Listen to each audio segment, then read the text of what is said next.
the fact that our healthcare system in the US is not working the way it was designed is top of mind for everybody. So this is just a screenshot from my iPhone, and then I scrolled over to the next story, and about how it's translated into the way people are thinking and the way people are voting on our leadership in the country right now. And in fact, the elements of that thinking aren't related to just access to healthcare, which is what ACA was designed to help solve, right? People being able to access healthcare, but actually about the cost of care. If you can't read what my little screenshot says, the issues that matter to voters right now are about prescription prices, single payer coverage. I read last week, 70% of Americans at the moment are in favor of Medicare for all. 70%. Medicare funding, Medicaid funding are the top 4 things. It's all about cost. The American public has recognized now that cost is an issue.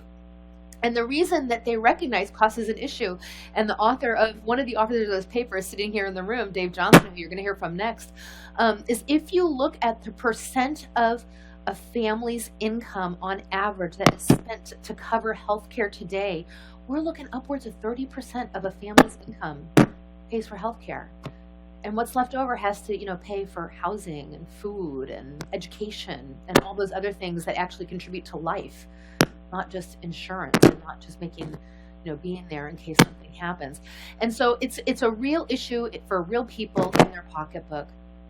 And the other thing that's now gotten much more play is the fact that healthcare itself. Are you changing out my mic? Okay. So.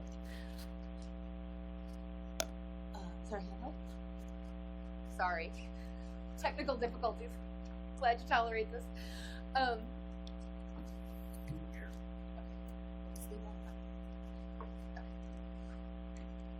you hear me now? Hello. Okay. So that the U.S. public recognizes that what we're getting for the prices that we're paying, what we're getting for this 30% of our income, is not the outcomes that we want. The fact that our, we have made care better. This happens to be a mortality slide, and mortality over the past, from 2004 to 2014. And you can see that mortality from preventable causes did go down. It just didn't go down nearly at the same rate as the other rich industrialized Western countries. And so for that privilege of paying for these worse outcomes, we're actually contributing significantly to the national debt. Roughly 30% of the federal budget, it's 18% Medicare, 11% Medicaid, goes towards paying for health care. And thanks in part to what we are seeing in our paychecks right now, that many of us got a pay raise last year because of a $700 billion tax cut, our federal budget is growing. And you heard Mitch McConnell say that the reason it's growing so much, it wasn't about the tax cuts. The reason the debt is growing so quickly is because of entitlement programs. So just have that in the back of your mind, knowing that deficit hawks will be coming after healthcare entitlements. And you guys probably all know Sutton's Law, that when people asked Willie Sutton, why does he rob banks? And he said, well, that's where the money is. If you look at where the money goes in healthcare, those are the things that have big targets on your back, right? It's because if you want to take big dollars out of something, you look at places where big dollars go in, and big dollars go into hospitals and doctors. So as we think about, what voters care about, that healthcare is too expensive, we think about the impact on the federal deficit, we think about the fact that we're not delivering the value we want, and we look at who's got the target on their back. Change is coming. Change is coming. And so how do we not be victims of the change? How do we actually use the incredible mind capacity of people that are often the smartest people in their schools and the smartest people in the room, that go to medical school and nursing school and business school, to say, let's change the system that we have so that we can actually deliver what people want, which is great outcomes at an affordable price. And so what we're going to be talking about today is how do we do that? How do we go from what we want to do, which is, spend our lives making lives better for others, because that's why we went into healthcare in the first place. So how do we do that at a price that our communities can sustain? And one thing that I kind of think about is to say, well, what are we solving for? So today I work for a large organization that owns 51 hospitals. And if you're a hospital-based system and you get DRG-based payments, the version of the healthcare value chain that we can control is the piece where people go into the hospital and you get a DRG-based payment. And if you have some money left over at the end, then you make a margin and you can sustain your mission. Right? And so that's kind of what the hospital system sees as the healthcare value chain. Although we have several organizations participating in CJR and enrolled in BPCI, all these new payment models that are much more episode bundled payment type models. A lot of commercial insurers now have bundled payments, and they think a little bit bigger, right? They think from the time you get referred to have a procedure to the time that you get done with that whole episode of care. That's what your episode is. That's what you're measuring value around. But if you're in an ASO, an ACO, or you're in a any kind of accountable care where you're much more responsible for the total cost of care, what you're thinking about is from the time somebody goes from health and whether or not you're referring the right people to get procedures, and are you overutilizing, are you underutilizing, what are you doing, and you're really thinking about much more around total cost of care. If you're a patient, you actually include getting that whole billing system as part of it, because as Tom Lee talks about unnecessary suffering in some surveys that we did in my past life with Kaiser Permanente, the thing that's most dissatisfying about healthcare today isn't necessarily the getting the care part, it's the getting the bill part. And so as we think about the entire healthcare value chain, how do we start working on pieces of this healthcare value chain and streamlining and simplifying those so that we can start changing that trajectory of cost and outcomes that right now aren't delivering what people in the U.S. want? And so, coming from a patient perspective, which is how I much prefer to think about it than from anybody else's perspective, what I want to know is, am I making lives better? Am I making lives better? And that includes making lives better, not bankrupting people because they're getting health care. To know whether or not we're making lives better, you actually have to ask. And so in our system, what we did was started using and started working very closely with the International Consortium of Health Outcomes Measurement that actually have patient-reported outcome measures as one of the key functions, because it's really hard to know whether your life is better unless I ask you. You don't get that out of a discrete measurement field in the electronic medical record, right? And so you start having to look at different data sources and different tools, and then somehow you have to actually aggregate that information in a way that goes back to clinicians so that they can change what they do. The way we've started doing that, and again, this is one system's idea, and it's not the be-all end-all of everything, but it's how we're trying to actually take these ideas of making care better and making cost better and giving actionable information back to the people who provide the care so that they can change what they're doing, because fundamentally that's what we're trying to do, right? We're trying to change the system we're in. So what we did was we set up a way that we asked our clinicians who are providing the care, what do they care about? What do they care about if they are better at than their colleague? And what do patients care about if they are better at than their colleague? And we put that information together in an index based around clinical condition. And we've done this for about 10 conditions so far, although we're on a path to do it for a lot more. By condition, we made that into an outcomes index because there's a whole lot of measures out there and you can't focus on every measure. When we asked, what people give a darn about, it ended up being about 10 measures per condition. So we put those 10 measures into an index and we put them over the total cost of care that we can measure from that index. And then what we've been able to do is show that information on the same kind of graphical display so that we can show outcomes versus cost. And what that allows us to do is learn much more quickly on what it is we can do to create better outcomes at lower cost.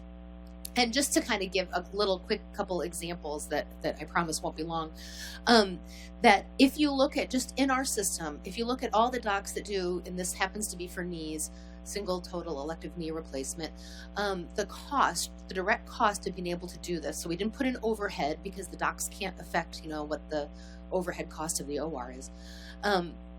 But if you just look at the direct cost, it's somewhere between $6,600 and a little over $10,000. Our goal, because we see what's coming down the pike, and if we have Medicare for all, we've got to make a margin on Medicare. And I don't know about all you guys, but right now we don't do that. And in fact, if the black line is our average cost today, and the red line in our system is around the direct reimbursement from Medicare. So right now, on the roughly 2/3 of our patients that come from the government, we lose money on all those. And again, many of you have an MBA in the room, and you could probably tell me in no uncertain terms that it's really difficult to lose money on 2/3 of your patients and still be able to stay in business. All right. And so when we first showed this to the administrators in our hospital, whom I love dearly, but they looked at it and they go, ooh, fire those guys at the top, right? Just get rid of the expensive ones. And it turns out if all we did was fire the guys at the top, we would change the average cost per case by less than $25.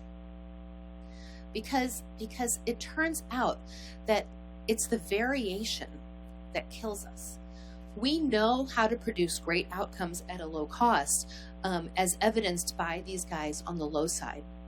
So instead, what we said, well, what if we know what ideal is, what the ideal costs are in every realm? And what we did was we brought everybody just a quarter of the way. We just reduced the variation between what's possible and where people are by 25%. And if we did that, we'd actually save significantly more money, and our average cost per case would be well under the Medicare reimbursement rate. And we know it's possible because we have clinicians that are already doing it. And in fact, the reason it's possible is because some people are really, really good at using the best cost items, the lowest cost, that produces great outcomes. Because again, we measure the outcomes and we know the lowest cost item, and this happens to be implant cost. So some docs are really good at choosing the most cost-effective implant, but those same docs may or may not be as good at optimizing throughput through the OR. So they minimize the cost of the OR. And those same docs may or may not be quite as good at choosing the low-cost medications that get the job done. And they may or may not be as good as optimizing their length of stay and reducing their room and board costs or their supply costs. So it turns out that the docs, everybody has something to learn. Nobody's perfect, right? And I kind of like the Anna Karenina principle that every happy family is the same, every unhappy family is unhappy in their own way, where every high-cost doc, or every doc with even moderate costs, has opportunities to learn how to do something more efficiently and more effectively.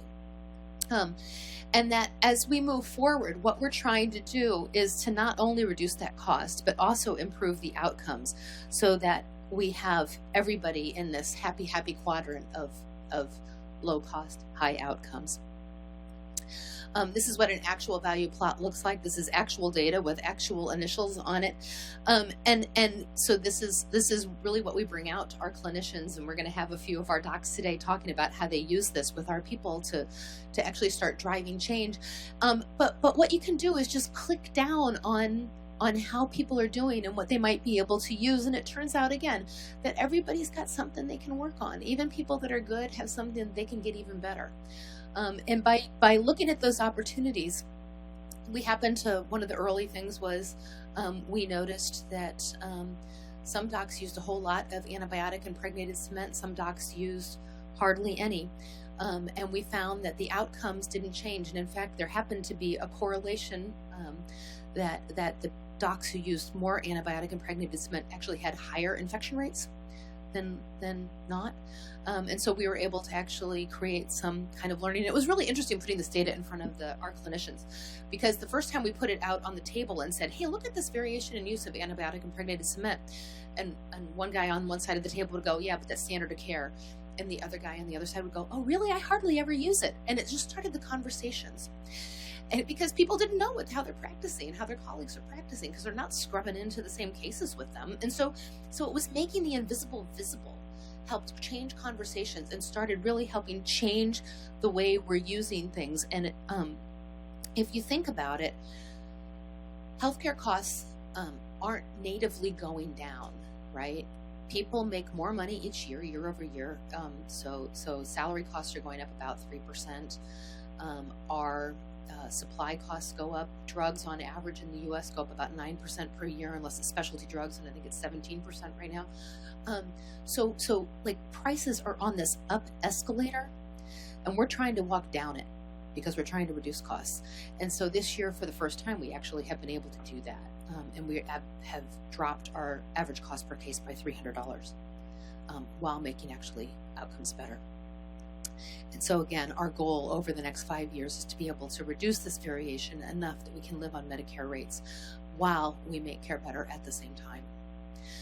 So that's just a little tee up to today. We're gonna be talking a lot by people with experience from around the country and around the globe on how it is that we can take where we are today in healthcare, which is not where we want to be, which is not providing the outcomes that patients want, while we're bankrupting the country. So it's not where we want to be. And how can we take that and actually learn faster, learn better, so we can deliver the healthcare system that the people around us and the patients that we care for want and deserve?